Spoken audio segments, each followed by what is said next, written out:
Yeah, we did. Where are we at? Bozeman, Montana. She can't say it. She makes up the name every single time she says it, and she says it differently. We made it to Bozeman. We're in Bozeman, Montana. Yeah, what he said.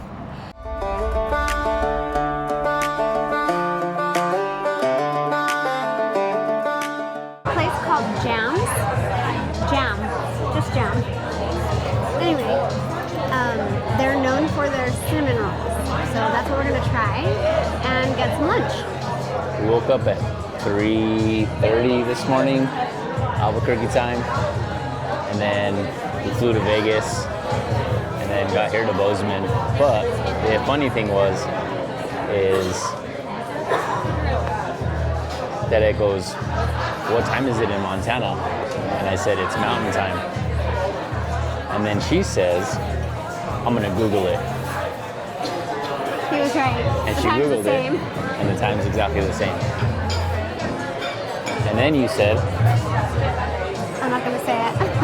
you said, he's always right. Can you say that? Nope. Oh, our table's ready.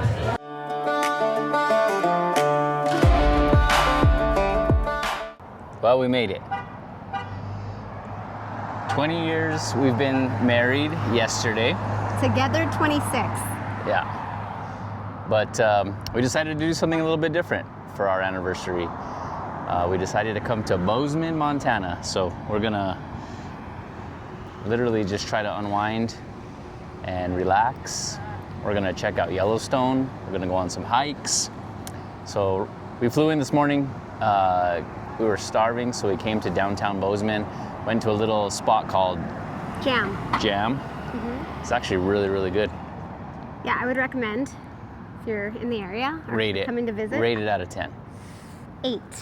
8 out of 10? 8 out of 10. Yeah, I thought my breakfast was probably an 8 out of 10. It was pretty good. The lady asked if I was okay with the jalapenos because they're spicy. Yeah, we didn't tell them we were New Mexican. So the hotter the better. Well, we'll bring you guys along, show you guys what we do, the ins and outs of Montana, John Dutton country.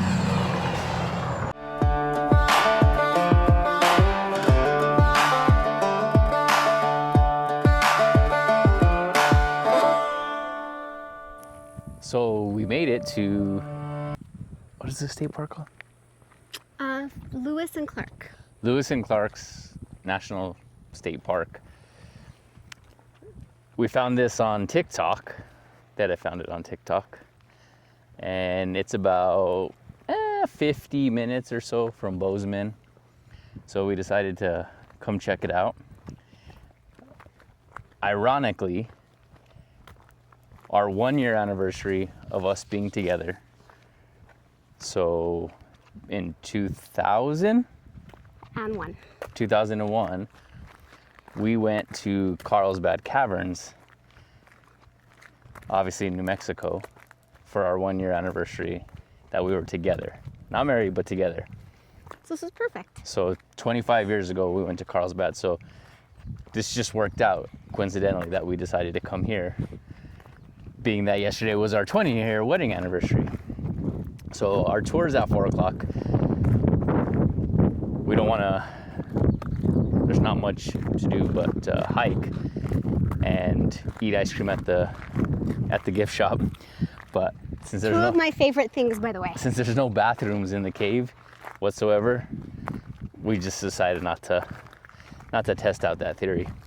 So we're gonna go for a little hike on some trails around the state park, and then our tour starts at 4. We have to meet up at the entrance to the cave at 4, and it's about a 2-hour tour, so we'll check it out.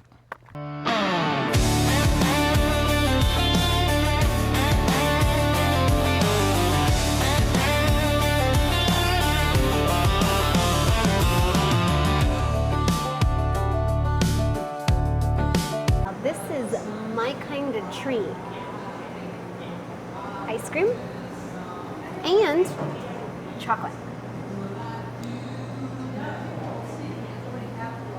Are you gonna get anything? No, not right now. They'll be closed by the time we come out. They threatened me with the bathroom.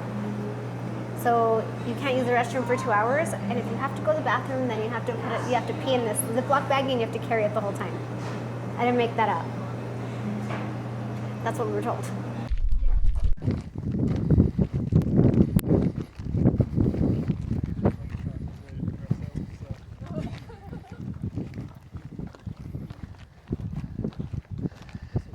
Making our way to the cave. This is a guided tour only, which is a little weird. Yep. Kind of not used to that. Our guide's name is Huckleberry. Huckleberry. And he basically said, if you can't make the first part of the trek in under 30 minutes, you have to go back. That is a little out of shape, so she might have to go back. I'm doing it under 15 minutes. Mark my words. We'll see.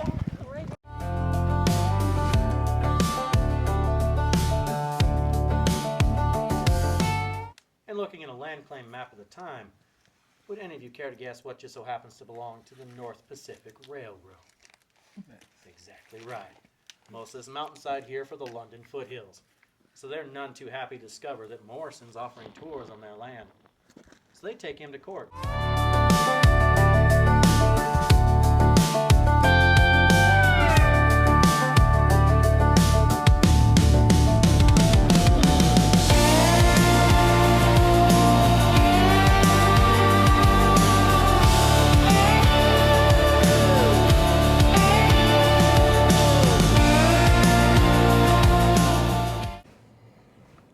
All right.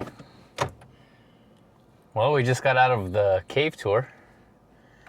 We're at the Lewis and Clark Caverns? It was Lewis and Lewis? Clark. Lewis and Clark. Lewis and Clark Caverns. Yeah, so it's about 50 minutes away from Bozeman. We came out here to check it out. We got here and they said it's guided tours only. Mm-hmm. And you had to make reservations. So cool thing is that we got here about 2 o'clock and the last tour of the day was at 4 o'clock and they had a couple slots available on that tour. So we booked it. We went into it and it was like a 3/4 of a mile hike up, something like that. What do you think? Yeah, we went a mile for sure. It was like a mile hike to the actual entrance of the cave. And then he did a little history lesson and then you get to walk through the cave. So cool stuff that I learned from the cave was a little bit about the history, which I thought was really cool. The cave was originally found by a couple natives from a local tribe that thought they saw a fire coming from the side of this mountain and they hiked up to it. Turns out it was just steam coming from the temperature differentiation between the outside temperature and the cave temperature, which is always 49 degrees Fahrenheit. Yep. Shortly after that, the cave was, I want to say, explored further by a man named Morrison, and he owned like a quarry company, and they were mining. They had a mining quarry of some type in the valley of this area, and he started exploring it and he started offering tours. Well, it turns out that he was doing it illegally because he didn't own the cave. The railroad did. Camera moved. The railroad owned the cave. Yeah, It the was on their railroad. land. Correct. Yeah. And so they basically booted him out and said, you can't do that anymore. The railroad owns the cave. Well, the railroad didn't want anything to do with the cave. The land. Yeah, they just wanted the land. So then the railroad turned the cave over to the state of Montana. And the state of Montana would basically only have the rangers from the Yellowstone National Park. They would have them come down on horseback once a year to basically maintenance the cave or make sure that everything was good. Yeah, it took them 4 days to get here and then they'd leave. Well, that owner of that quarry company, that Morrison guy, knew about it. And so as soon as he saw them leave, the rangers leave, he would go up start giving tours again. and start giving tours illegally. And he did it for 32 years. Then he died. And then he died. And then basically they got funding to make it into They turned over to the federal government. the federal government, yeah. And the state of Montana said, we'll own it, or we'll run it for you, but you have to pay for our rangers and upkeep. And they said yes. I will say, nothing compared to Carlsbad, though. We're pretty blessed in New Mexico to have Carlsbad Caverns because it is by far 10 times better. Do you agree? Yes. The cave was still really cool. The way that they separated the rooms and the way that they explained it, it was fantastic. However, at Carlsbad Caverns, it is a self-guided tour, and what are they called? Fossils? Or like Formations. Formations. They have really unique, different shapes that look like things. And it's a different experience. And it also takes about half a day to walk it, whereas this one only took us 2 hours. Agreed. From start to finish. All in all, good experience. Yep. Well worth the trip. Highly recommend. Yes, fun. Now we're gonna go find some food. Starving? Yes, I'm about to be hangry.